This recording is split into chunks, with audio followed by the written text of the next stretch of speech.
할렐루야. 오늘 이 새벽에도 주의 은혜가 우리 가운데 가득하기를 주의 이름으로 축원합니다.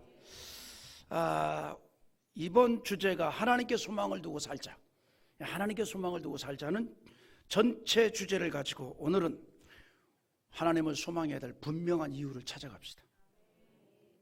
여러분, 이 사람들이 나름대로 성공을 말할 때에는 그 이면에 있었던 수고와 고난의 시간에 대해서 별로 알려고 하지 않습니다. 그런데 모든 사람들의 성공의 이면에는 어려움도 있고 고난도 있었단 말이죠.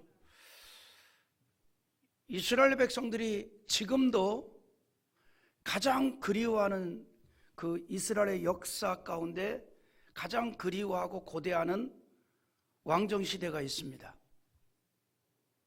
다윗이 통치하던 다윗 왕정 시대. 그거를 이스라엘 백성들은 지금도 기대하고 있습니다. 왜 그럴까? 이유가 있어요. 이스라엘의 이 역대 왕정 시대 가운데 다윗 왕이 통치하던 시대가 가장 번성했거든요.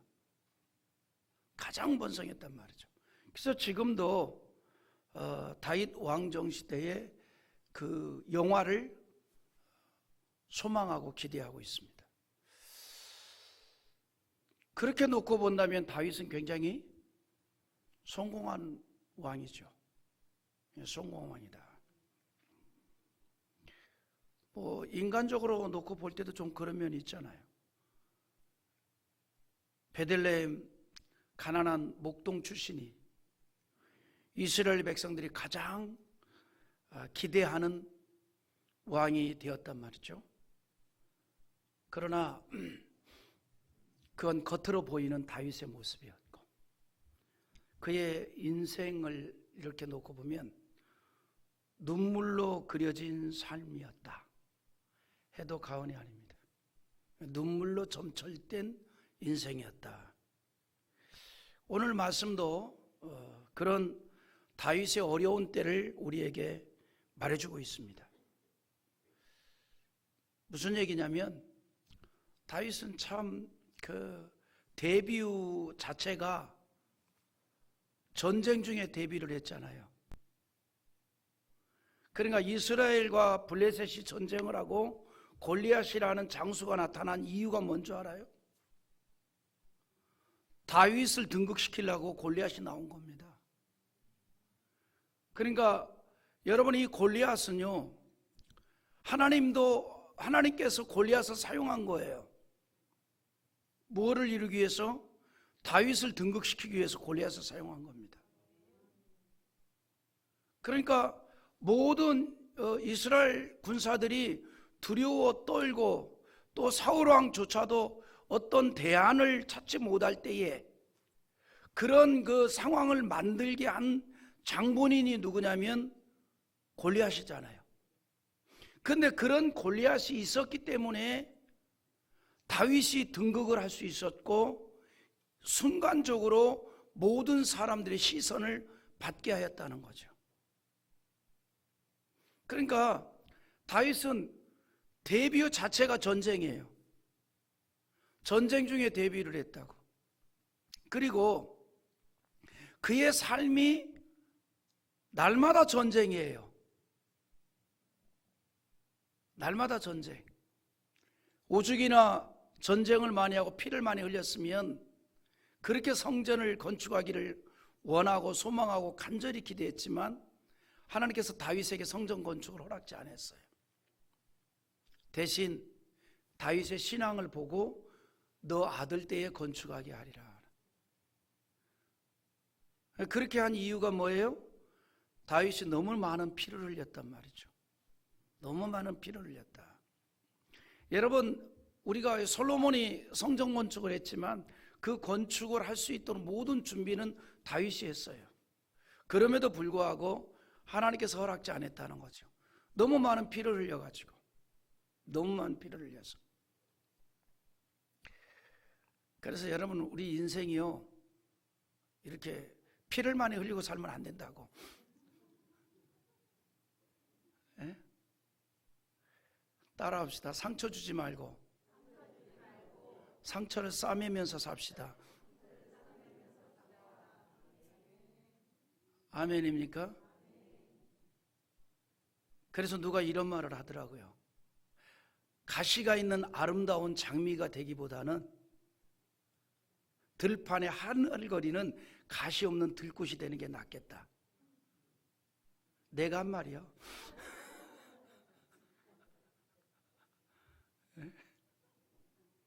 그 아름다운 저 장미에 가시가 잔뜩 있는 것보다는 차라리 가시 없는 들풀이 낫지요. 그래서 제가 꽃 중에 제일 좋아하는 꽃이 들풀을 좋아합니다. 들꽃을 좋아해요. 들꽃이 참 매력이 있잖아요. 야생화들 아무데나 그냥 피는 것 같은데 가만히 보면 매력이 있어요. 우리 인생이 상처 주면서 살지 말고 싸매면서 살아야 돼. 물론 우리가 살다 보니까 본의 아니게 상처가 될 때도 있지요. 본의 아니게. 될 수 있으면 싸매고 사십시오. 어쨌건 이 골리앗 때문에 다윗이 등극을 하게 됐다 이 말이죠. 그것을 기점으로 다윗은 끊임없이 전쟁을 치른 왕이었습니다. 그러다 보니 적이 너무 많았어요. 왕이 돼서도. 그리고 이제는 이 정도면 안정이 됐다라고 생각하는 더 적이 많았어요. 그래서 다윗은 참 많은 눈물을 흘리는 왕입니다. 겉으로는 굉장히 화려하죠. 목동 출신, 가난한 목동 출신, 베들레헴의 가난한 집의 막내 아들, 이스라엘의 왕이 됐습니다. 주변 나라의 모든 왕들이 두려워하는 그런 군주가 됐단 말이죠. 그러나 그의 내면의 세계는 참 많은 눈물을 흘렸다는 거죠. 오늘 말씀도 그런 다윗의 어려운 때를 말해주고 있습니다. 그를 공격하는 사람들이 너무 많았다는 거죠. 그래서 외로움에 있었고 아픔 속에 있었던 거예요. 그거를 회상합니다. 때문에 오늘 3절과 4절에 보면 넘어지는 담과 흔들리는 울타리 같이 사람을 죽이려고 너희가 일제히 공격하기를 언제까지 하려느냐. 그들이 그를 그의 높은 자리에서 떨어뜨리기만 꾀하고 거짓을 즐겨하니 입으로는 축복이요 속으로는 저주로다. 이게 다윗의 현실이었어요. 그러니까 외부적으로 다윗을 공격하는 자들이 너무 많았고 내부적으로도 다윗의 그 왕의 자리에서 그를 끌어내렸으면 하는, 그가 그 자리에서 떨궈졌으면 하는 자들이 너무나 많았다는 거죠. 다윗이 그걸 알았어요. 그러니까 무슨 얘기냐면 다윗 왕 앞에서는 지문이 없어지는데 막 비벼가지고 지문이 없어진 거예요. 그 축복을 하는 거예요. 근데 속으로는 뭐 했더라? 저주를 했더라 이 말이에요. 그런데 중요한 건 뭐냐면 이때 쓰는 말이 있어요. 모르는 게 약이다. 몰라야 되는데 다윗이 그걸 알아요. 다윗이 그걸 안단 말이죠. 응? 자기 앞에서는 막 모두가 다 축복하는 것 같은데 속으로는 저주를 했단 말이죠. 왕이여 만세수를 하옵소서. 속으로는 언제 죽냐? 이랬단 말이에요. 근데 그거를 다윗이 알았단 말이죠. 그러니까 그런 이 고뇌 속에 살았다 이 말이죠. 그런 가운데 다윗이 깨달은 게 한 가지 있습니다. 하나님만 소망해야 되겠구나. 그거예요. 그러니까 우리가 보면 이런 다윗의 모든 상황이 전적으로 하나님만을 바라보게 만들었다는 거죠. 그게 은혜예요. 전적으로 하나님만을 바라보게 했다. 그런 다윗의 상황이 외부적으로 많은 적들이 있었고 내부적으로 이런 그러한 간사한 자들이 있었고, 그러니까 다윗이 마음을 먹습니다.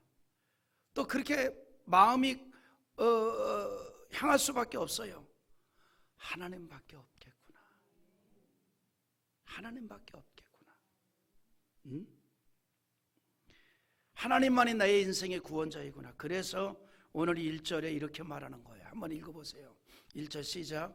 나의 영혼이 잠잠히 하나님만 바라며 나의 구원이 그에게서 나오는도다. 믿습니까? 내가 잠잠히 하나님만 바라리라. 여기에 또 큰 믿음의 은혜가 있습니다. 그를 공격하는 자들도 많고 그 앞에 간사히 행하는 자들도 많은데 그들에 대해서 뭐라 얘기할 것도 없어요. 그냥 조용히 하나님만 바라보자. 조용히 하나님만 바라보자. 다윗은 사람의 구원이 헛된 것이라는 걸 알았어요. 오직 하나님만이 자신의 완전한 구원자가 되어 주신다는 걸 알았다 이 말이죠. 그래서 시편 60편 11절에서도 이런 말씀을 해요. 우리를 도와 대적을 치게 하소서. 사람의 구원은 헛됨이니이다. 사람의 구원이 헛되다 이 말이죠. 이스라엘 백성들이 우리가 역사를 통해서 봅니다. 하나님보다 이방 나라를 의지할 때 그들이 망했어요. 사람은 바람이 불면 흙으로 돌아가는 연약한 자들입니다. 성경은 하나님만이 우리의 완전한 구원자가 되어 주신다. 이걸 우리에게 자주 깨우쳐 주는 거예요. 우리가 신앙생활 하면서 깨닫는 또 하나의 은혜가 뭐예요? 다윗과 같은 은혜잖아요. 결국은 하나님밖에 없다. 아멘입니까? 예, 결국은 하나님밖에. 여러분, 사람은요 뭔가 붙잡는 것을 찾거든요. 근데 하나님 없는 사람들은 세상의 것으로 붙잡는단 말이죠. 할머니들 보세요. 도저히 잡을 거 없으면 병들어 누워있는 남편이라도 잡잖아요. 예? 병들은 그러고 이렇게 새끼들 다 쓸모없어. 그래도 서방이 제일이야. 예? 그러잖아요. 예? 뭔가 사람은 뭔가라도 잡으려고 그래요. 잡으려고 그런다고. 도저히 안 잡히면 지팡이라도 잡잖아요. 근데 우리가 이러한 삶을 통해 신앙생활을 오래 했다는 게 뭐냐면요, 다른 거 아닙니다. 하나님만이 소망이다. 신앙생활을 하면 할수록 그걸 우리가 더 확신하는 거예요. 그래서 더 하나님을 찾게 되는 거죠. 아멘입니까? 더 하나님을 찾는 거예요. 다윗이 그것을 경험했단 말이죠. 완전한 구원자는 하나님밖에 없다. 그래서 그분만을 소망하라는 겁니다. 세상에 어느 누구도 참된 구원자가 될 수 없다는 겁니다. 하나님만의 구원자 되시고 사람은 하나님의 능력 안에 도구일 뿐이라는 거죠. 그래서 우리가 먼저 하나님을 바라보는 자 되라는 겁니다. 하나님이신 예수가 우리 영혼의 구원자가 되어 주셨습니다. 그리고 하나님은 구원받은 하나님의 자녀들의 모든 삶을 건져주십니다. 바울 사도가 그거를 너무나 피부로 삶 가운데 깨닫고 한 고백이 있어요. 디모데전서 1장 15절에 이런 고백을 합니다. 미쁘다 모든 사람이 받을 만한 이 말이여, 그리스도 예수께서 죄인을 구원하시려고 세상에 임하셨도다. 하였도다. 죄인 중에 내가 괴순이라 그랬어요. 우리 구원은 시작부터 완전히 하나님의 은혜입니다. 그 같은 은혜를 내려주신 하나님께서 육신의 문제도 건져주신다는 사실이죠. 육신의 문제도 건져주신다. 그래서 여러분, 이것이 또 우리에게는 용기가 되고 기쁨이 됩니다. 용기가 되고 기쁨이 된다. 성경은 이렇게 말합니다. 하나님을 소망하는 자에게 하나님의 은총이 임하기 때문에 하나님을 소망하는 하나님의 자녀들을 뭐라고 얘기하는 거니? 너는 행복한 사람이다. 행복한 사람이 따로 없어요. 하나님을 소망하는 사람입니다. 왜냐하면 하나님의 은혜와 은총이 있기 때문이죠. 그래서 신명기 33장 29절 이런 말씀을 해요. 한번 읽어봅니다. 이스라엘이여 너는 행복한 사람이로다. 여호와의 구원을 너같이 얻은 백성이 누구냐? 그는 너를 돕는 방패시요 내 영광의 칼이시로다. 내 대적이 내게 복종하리니 내가 그들의 높은 곳을 밟으리로다. 아멘. 이스라엘에 너는 행복한 사람이로다. 여호와의 구원을 너같이 얻은 백성이 누구냐? 하나님의 구원의 은총을 받은 자에게 너는 행복한 사람이라는 거죠. 그러니까 여러분, 우리는 하나님의 소망하는 사람은요 행복한 사람이에요. 다른 것에서 행복을 찾으려니까 스스로 자기를 불행하게 여기는 거죠. 우리 옆에 있는 분들 권면합시다. 보니까 되게 행복해 보이네요.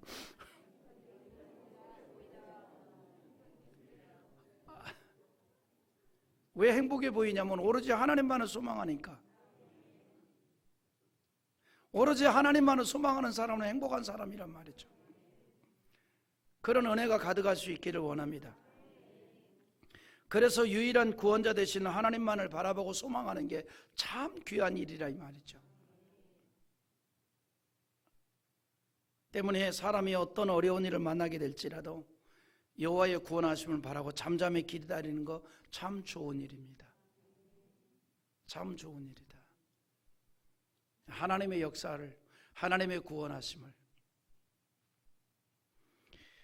그래서 에가서 3장 26절에 뭐라는 거니? 사람이 여호와의 구원을 바라고 잠잠히 기다림이 좋도다. 그게 좋대요. 하나님의 구원하심을 바라보며 잠잠히 기다리자. 잠잠히 기다리자. 왜냐하면 하나님은 세밀하게 역사하기 때문에 너무나 정확하게. 하나님은요 우리 인생에 퍼즐을 맞춰가듯이 모든 걸 다 맞춰가서 완성을 이룹니다. 할렐루야. 여러분, 퍼즐 맞추기 있잖아요. 맞추기 전에는 굉장히 어지럽지요. 확 흩어져 있잖아요. 근데 그걸 하나하나 맞춰갈 때 재미가 있지요. 완성하고 나면 더 기쁘지요. 하나님께서는 복잡한 우리 인생의 퍼즐을 맞추시는 분입니다. 그래서 우리에게 기쁨을 주시는 분이에요. 그래서 우리가 잠잠히 하나님의 때를 기다리는 거죠. 하나님의 역사를 기다리는 거죠. 하나님의 능력을 기다리는 거죠. 다윗이 너무나도 자주 그것을 보았던 겁니다. 그래서 사울을 피해서 10년 동안 도망 다니면서도 하나님의 때를 기다리니 하나님이 다 해결해 주시더라는 거죠. 다윗도 대단한 사람이에요. 그러니까 여러분, 하나님은요 정말 바울이 고백한 것처럼 합력하여 선을 이루게 하시는 분이다. 여러분, 다윗이 유대 광야를 10년 동안 도망 다니면서 지냈어요. 누구를 피해서? 사울을 피해서. 그러다 보니까 누구보다도 유대 광야의 지형 지물을 잘 알게 된 겁니다. 그게 나중에 전쟁을 할 때에 100% 활용을 했던 거예요.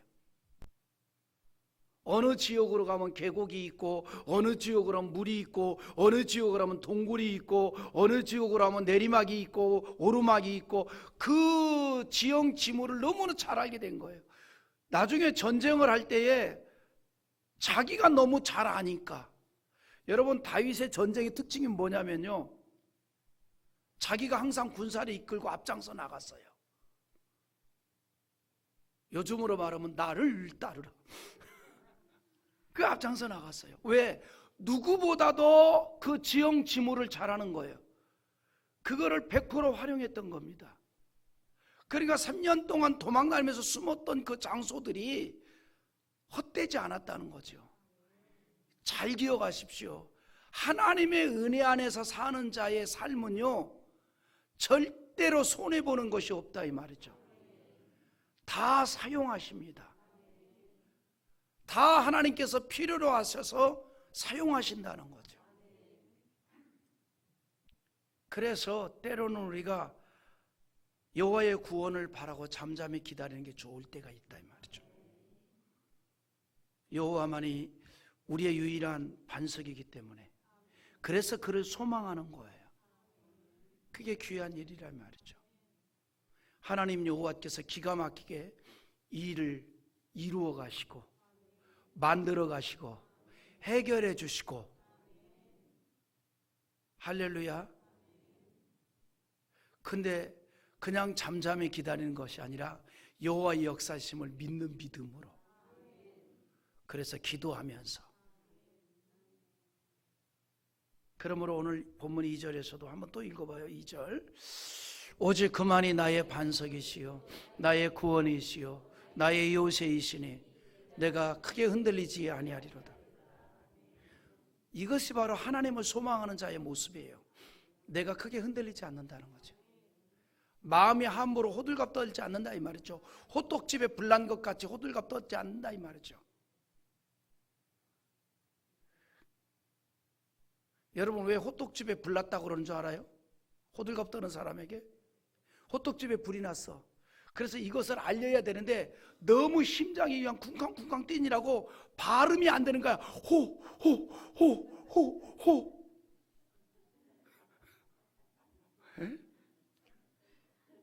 이 호떡집에 불났다 그래야 되는데 그 호떡도 안 나와. 호에서 끝나는 거예요. 이게 뛰어가지고 호가 어떻다고 이게 호떡집에 불난 거예요. 너무 호들갑을 떠는 거예요. 예? 흔들리지 않는다 이 말이죠. 오직 그만이 나의 반석이요 나의 구원이요 나의 요새라는 걸 내가 믿기에, 그래서 그 하나님만을 소망하기에 내가 함부로 흔들리지 않는다 이 말이죠. 호들갑 떨지도 않는다 이 말입니다. 아멘입니까?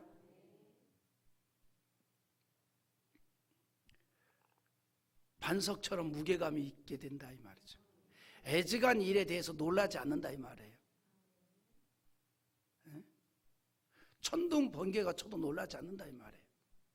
여러분, 우리는요 주님의 은혜에는 민감하지만 내 삶에 주변에서 이루어지는 놀랄만한 일들에 대해서는 둔감하기 바랍니다. 이게 바뀌면 안 돼요. 주님의 은혜에 대해서는 아주 둔해. 근데 주변에서 일어나는 사건에 대해서는 너무 예민해가지고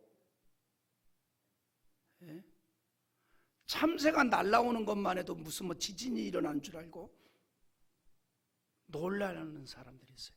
이게 바뀌면 안 돼요. 주의 은혜는 민감하시고 주변에 일어난 사건은 둔감하시기 바랍니다. 왜냐하면 여호와 하나님께서 나의 반석이시고 구원자가 되시고 요새가 되어주시는데, 그래서 흔들리지 않아요. 누가 이런 은혜를 입습니까? 하나님만을 소망하면 그렇게 돼요. 할렐루야. 반석이 가지고 있는 의미가 그거잖아요. 흔들리지 않는다. 흔들리지 않는다. 어떤 비바람이 몰아쳐도 반석은 든든히 서 있습니다. 그래서 우리가 반석이신 여호와를 소망하면 흔들리지 않는다는 거죠. 할렐루야. 흔들리지 않는다. 조금은 흔들릴지라도 항상 제자리에 있는 거죠. 설악산 흔들바위처럼. 고등학교 때 등산 코스, 수학여행 가면은 꼭 어디까지냐면 흔들바위까지. 더는 못 가게 하더라고 선생님들이. 그 시절에는 왜 수학여행을 가도 교복을 입혀가지고 가는지 모르겠어. 한눈에 보이잖아요. 어느 학교 학생인지. 여학생들로 엄청 많이 오는데 말도 못 걸게 하고. 네? 선생님들 줄줄이 서가지고 말이에요. 그냥 줄 맞춰가. 근데 그 시절은 그렇게 다 순종을 했어요. 줄 맞춰서 흔들바위까지. 그리고 또 일제히 또 야 이거 우리가 밀어버리자. 다 덤벼 이거 굴려버리자. 우리가 누구냐? 근데 안 굴르더라고.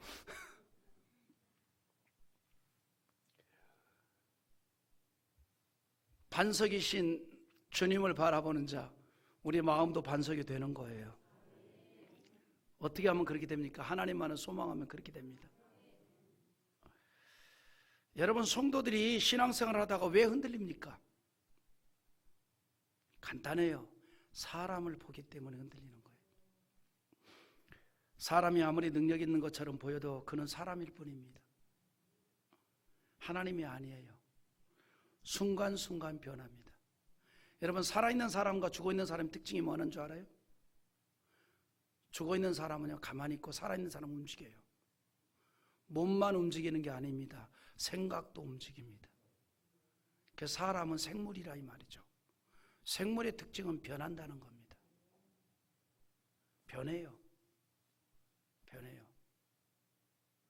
그러니까 우리가 왜 자꾸 변해요? 그렇게 나무라지 말아요. 살아있어서 변하는 거예요. 사람이라 변하는 거예요. 어제나 오늘이나 영원토록 변함없으신 분은 오직 여호와 하나님밖에 없습니다. 하나님은 어제나 오늘이나 변함이 없습니다. 하나님은 모든 것의 시작이시고 모든 것의 끝입니다.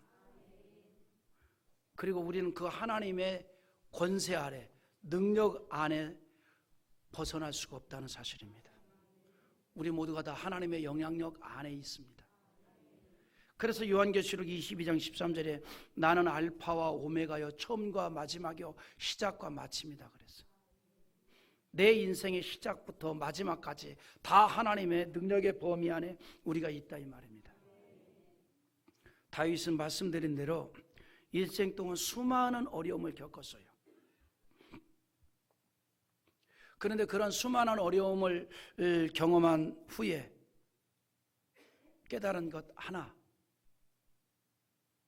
나의 모든 것을 구원할 분은 여호와 하나님밖에 없다. 그래서 하나님을 소망하는 거예요. 그리고 그것이 결코 손해받지 않았다는 거죠. 그분만이 나를 위한 모든 것을 이루시는 분이라는 것을 너무나 깊이 깨달았다는 거죠. 그래서 오직 하나님께 부르짖으면서 구원의 은총을 간구했던 겁니다. 하나님만을 유일한 소망으로 삼으니 나도 모르게 오직 하나님만을 바라보게 되고, 나도 모르게 하나님 앞에 기도하게 되고, 나도 모르게 하나님만을 의지하게 되고. 할렐루야.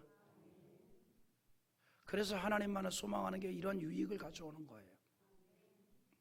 그러므로 시편 57편 2절에 내가 지존하신 하나님께 부르짖으며 곧 나를 위하여 모든 것을 이루시는 하나님께로다. 내가 왜 하나님께 부르짖냐면 나를 위해서 모든 것을 이루시는 분이 하나님이기 때문에. 그 하나님의 은혜가 우리 성도들에게 가득하기를 원합니다. 나를 위해서 모든 것을 이루시는 하나님. 말씀을 정리해 봅니다. 새벽이니까 길게 않겠어요. 왜냐하면 이제 오늘 저녁에 또 기대합니다. 어제도 제가 짧게 하려고 그랬는데 주책맞게 길게 해서 1시간 14분을 했더라고. 저녁에 1시간 내에 끝나려고 그랬는데 여기 서면 그래요. 여러분도 한번 서봐요. 주책이라니까. 나이가 많아지면 특징이 말이 많아진다. 그래서 오늘은 좀 제가 젊어지겠습니다. 정리를 해보면 여러분, 우리가 항상 꿈을 이루시는 분은 오직 여호와 하나님이심을 우리가 알고 그분만 소망하기를 바랍니다. 말씀드렸듯이 하나님을 바라보는 자가 복을 받기 때문이라는 거죠. 한마디로 말하면 다윗은요 산전수전 다 겪었다는 얘기입니다. 별 체험을 다 했어요. 그러니까 한 번은 그렇게 한탄을 합니다. 하나님, 나의 대적이 왜 이렇게 많습니까? 언제 그 말을 했어요? 자기의 아들, 자기가 가장 신뢰했던 압살롬이 반역을 일으키고 자기를 공격하러 왔을 때, 여러분, 다윗이요, 여러 아들 가운데 가장 신뢰했던 아들이 누군지 알아요? 압살롬이에요. 왜 압살롬을 신뢰했습니까? 압살롬이 자기 아들들 가운데 가장 똑똑했거든요. 그리고 가장 용맹스러웠거든요. 우리가 보면 그런 거 있잖아요. 자녀들도 마음이 놓이는 자녀가 있고 마음이 안 놓이는 자녀가 있고 다 똑같지 않잖아요. 그러니까 다윗에게 압살롬은 기대가 되는 아들이었거든요. 똑똑했어요. 용맹스러웠어요. 그리고 모습도 출중했어요. 그래서 이 압살롬이 모사를 꾸미는데 다윗의 가장 측근에 있는 신하들도 압살롬에게 다 넘어갔고 많은 그 지휘관들도 압살롬에게 다 넘어갔고 그래서 이쯤 되면 반정을 일으켜도 아무도 아버지 옆에 있는 군사들이 우리를 대항할 수 없겠다라고 생각해서 반정을 일으켰는데 그들이 생각한 대로 정말 순식간에 다윗궁을 점령한 거예요. 순식간에 다윗궁을 점령했어요. 그래서 다윗이 황급히 도망을 가요. 어떻게 도망갔어요? 신발도 신지 못하고 맨발로 도망갔어요. 울고 넘는 미아리 고개야. 예? 눈물로 그렇게 그냥 울고 넘는 미아리 고개 그리고 넘어갔다고 맨발로 그냥 도망한 거예요. 그러면서 하나님 어찌 이렇게 대적이 많습니까? 아들까지 나를 공격합니다. 그것도 가장 뭐했던 신뢰했고 기대했던 아들이 자기를 향해서 칼을 들고 왔단 말이에요. 기가 막힌 일 아니에요? 이런 걸 가리켜 기가 막히다 그러는 거예요. 이런 걸 가리켜 한번 상상해 보십시오. 이런 걸 가리켜 기가 막히다. 여러분, 우리가 세상을 살아가다 보면 정말 기막힌 일도 있잖아요. 그죠? 야, 잘 살았네. 그런 일 한 번도 안 당한 사람들이네. 기막힌 일들이 있거든요. 이야, 기가 막히다. 기막힌 일이 있단 말이죠. 이럴 수가 있는가 하는. 다윗이 그렇단 말이죠. 그러면서 그가 내린 결론이 뭐냐? 하나님만을 소망하자. 그래서 더욱 그가 죽을 때까지 하나님만을 소망하니 하나님께서 그의 인생을 붙잡아 주었던 거예요. 그래서 그의 아들 솔로몬에게 마지막 유언이 뭡니까? 사랑하는 아들아, 믿음의 장부가 되라. 하나님만을 소망하는 자가 되라. 그것이 헛되지 아니하느니라. 그래서 다윗이 시편 146편 5절에 야곱의 하나님을 자기의 도움으로 삼으며 여호와 자기 하나님에게 자기의 소망을 두는 자 복이 있도다. 하나님만을 소망하며 흔들리지 않고 믿음을 지킬 뿐만 아니라 약속대로 소망이 이루어지는 복을 받는 그런 은혜를 그가 경험했기에 하나님만을 소망하는 자 되라. 오늘 금년에 우리가 더욱 하나님만을 소망해 봅시다. 하나님만을 바라봅시다. 하나님만을 의지합시다. 그리고 그 하나님께 부르짖어 봅시다. 소망의 하나님이 우리의 인생을 크게 축복하리라 믿습니다.